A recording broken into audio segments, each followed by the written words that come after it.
Hello, traders. FX Pip Collector here. Today is Tuesday, April 29th, and this is my analysis for gold. If you haven't done so yet, definitely do check out my free Discord channel, which is linked down here in the corner at the end of the video. And make sure to check out my website, fxpipcollector.com. Check out the video on the home screen to learn more. So, anyways, gold is continuing to be very, very overlapping. I mean, these are very, very overlapping waves. We have a very impulsive move down, and then we have a series of overlapping waves. That tells me that more than likely we have not finished with this wave 2 or wave B that I've been talking about since last week.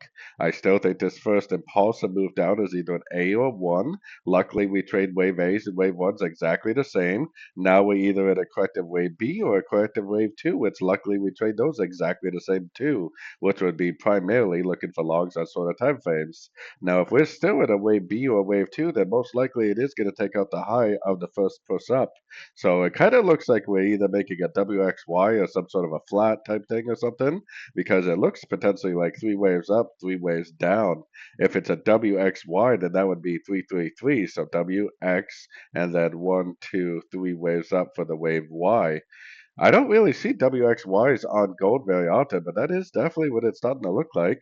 Or potentially it turns into a flat, which is a 335 pattern. Either way, I think it's going to go up and take out the high of the first wave up, which is either a W or an A. Probably go up to at least a 61% or so. Then I would potentially still be keeping an eye out for a pretty decent short.